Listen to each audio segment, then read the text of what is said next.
Shalom, Israel. First and foremost, I want to give all praises, honor, and glory to Yahweh, Ba'ashem, Yahweh Shai, Yahweh being the name of the Heavenly Father, and Yahweh Shai being the name of the Son, who the world ignorantly calls Jesus Christ. Those are the correct names you pray to. I like to give double honors to the elders and apostles of Great Millstone.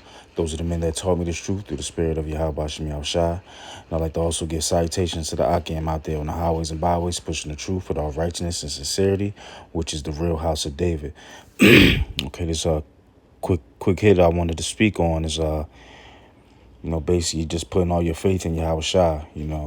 We've been we've been talking recently, and that's a thing that we always talk about, but I feel like it's come up recently in conversations, just how we really have to put all our trust in the Lord, how important it is, especially the times that we're coming in, because it's all we have. The Lord is all we have. That's the only way that we're going to be saved, man. And we really have to believe, because the things that are about to come upon us, the things that we're going to have to endure is like never seen before.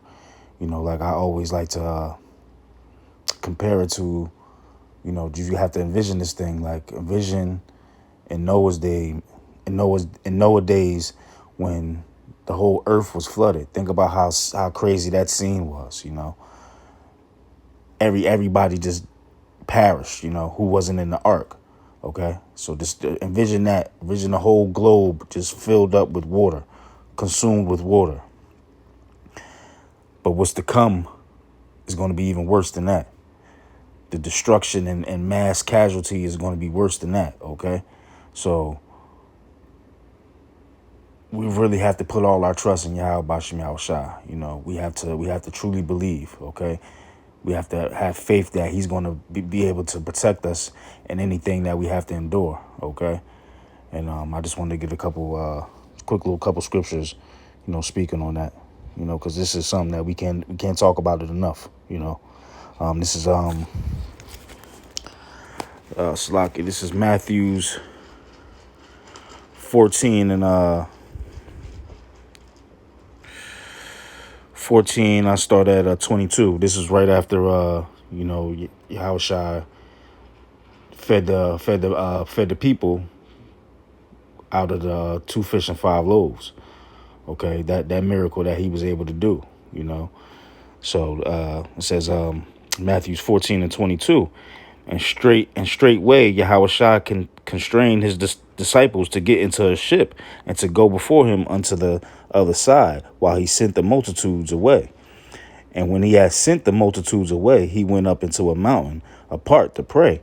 And when the evening was come, he was there alone. But the ship was now in the midst of the sea, tossed with waves, for the wind was contrary. And in the 4th watch of the night, Yahweh Shai went unto them walking on the sea. And when the disciples saw him walking on the sea, they were troubled, saying, "It is a spirit." And they cried out for fear. Okay, so you got to think about that. The brothers, they were on a boat, and they just see it's Yahweh Shai, but they thinking it's a ghost, because they just can't believe somebody's actually walking on water. That had to be an amazing sight, but terrifying for them, because they just didn't realize who it was. Okay, so it says, and when the disciples saw him walking on the sea, they were troubled, saying, "It is a spirit," and they cried out for fear. So they were scared, and like brothers like to, put this tough persona on, but it's okay. In certain situations, man, you can be fearful, man, because you don't know what's going on. Okay, but straightway Yahweh Shai spake unto them, saying, "Be of good cheer, it is I, be not afraid." Okay, and Peter answered him and said, "Lord, if it be thou, bid me come unto thee on the water." Okay, so Peter was asking, like, if that's really you, allow me to walk on water, okay, to come to you.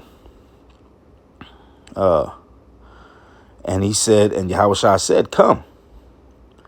And when Peter was come down out of the ship, he walked on the water to go to Yahweh Shai. But when he saw the wind boisterous, okay, So the wind was going crazy. All right.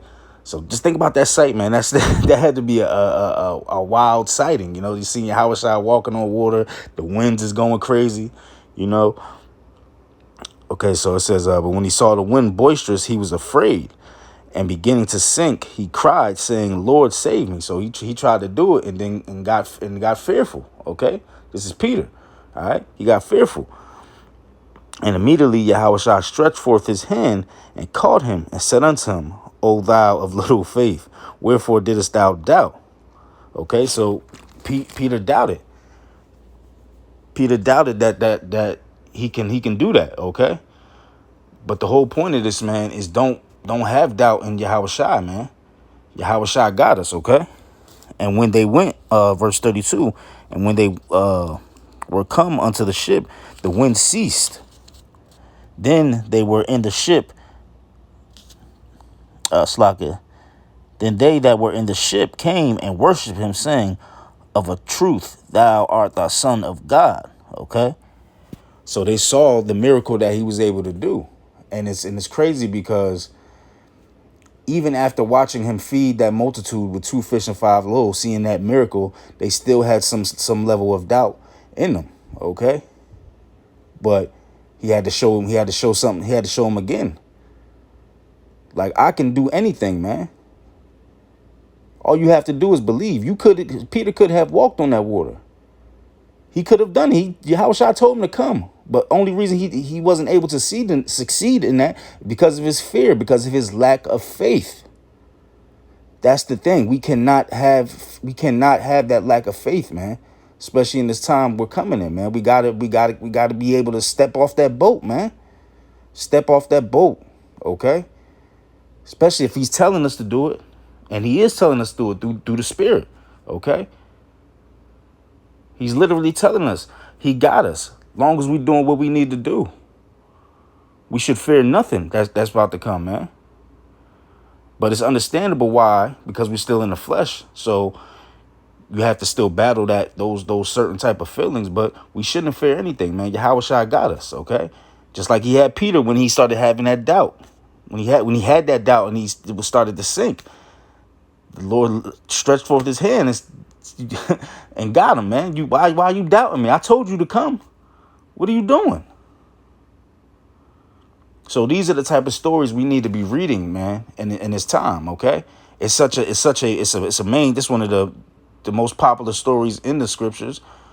So sometimes we kind of like, okay, we know it and just kind of push it to the wayside. But no, these are the scriptures that we need to be focusing on in this time, man. Okay? Outside of the prophecies, because these are examples of how we need to conduct ourselves in that time, man. Okay, we can't have that lack of faith. Okay, we got to be able to step off that boat with confidence in Yahushua, knowing that he got us. All right, because again, the things that we're about to endure is going to be like no other, and only through Yahweh Bashem Yahushua can we survive it. Okay, that's the thing. All right, because some of us are even going to be put to death. You got to think about that also. You know, a lot of brothers aren't going to be put to death, but some brothers are going to have to be martyrs in this thing. Are you ready for that? None of us could truly be ready, because we only got words to say right now. But that's something you have to be mindful of, that you may have to endure, man. Matter of fact, let's get that.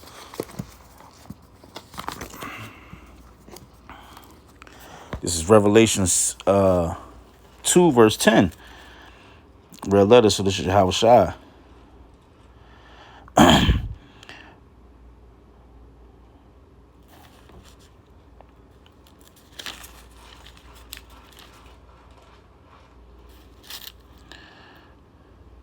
Fear none of those things which thou shalt suffer. Behold, the devil shall cast some of you into prison, that ye may be tried, and ye shall have tribulation 10 days. Be thou faithful unto death, and I will give thee a crown of life. So we have to be faithful unto death, man. Some of us are going to be tortured, okay? We know about the story of the Maccabees, man.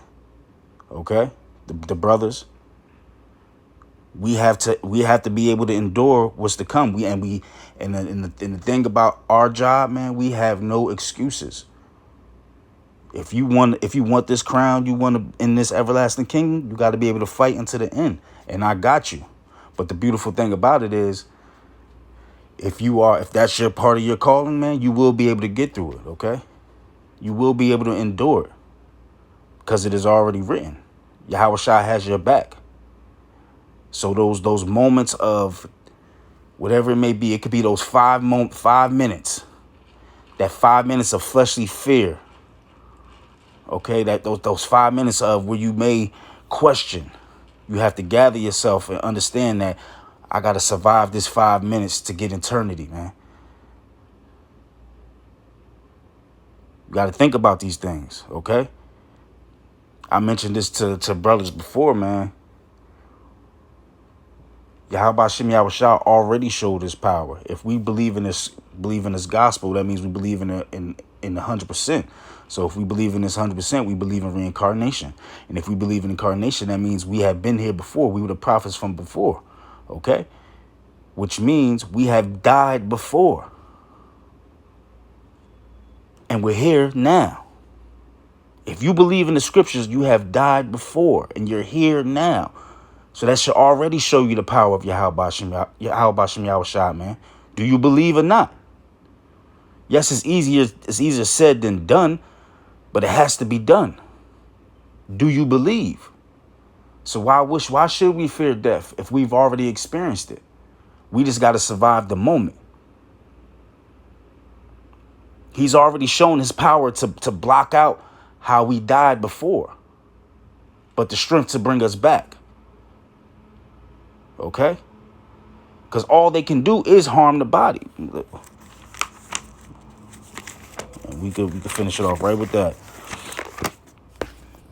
Let's go back to Matthew's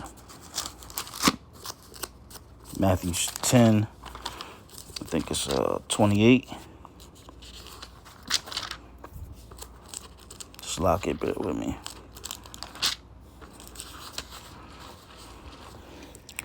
This is Matthew's 10 verse 28. And fear not them which kill the body, but are not able to kill the soul, but rather fear him which is able to destroy both soul and body in hell. So we should only have fear in Yahweh Shem Yahweh Shai because he can harm the body and soul, while a carnal man, Esau, can only hurt your body. And he has done it before, and we have survived it already before. So think about that, man. Okay? Think about that. Continue to have faith in Yahweh Shem Yahweh Shai. It is all we have. Okay? Continue to use that spiritual power that we have, which is the name. Okay? That's how we're going to survive. That's why the name is important. Okay? That's why we run to it. Okay? Don't let anybody say that the name isn't important. That's what's going to save us. Not Christ, not Jesus. It's Yahweh Hashem, Yahweh Shai. That's what's going to save us. And if we believe, he will save us. So, that's all I had, man. I just wanted to get that out there with just something that was on my mind just now. And something that just continue to, inspire brothers, help brothers in this time, because it's really all we have, because we see what's going on out here. We continue to talk about the prophecies. We're seeing the wars. You know what I'm saying? We're seeing this place going down. But it means nothing to see these things if you lack the faith in Yahweh Shem Yahweh Shai to save you. Don't be afraid to step off that water, man. Don't be afraid to step off that boat into that water. So with that, I want to give all praises, honor, and glory to Yahweh, Ba'ashem, Yahweh Shai. Hopefully brothers and sisters have been edified. Fast, pray, do whatever you can to do to make your calling and election sure so we can get up out of here, man. It's coming, brothers and sisters. It is coming. Just keep that fight. Shalom.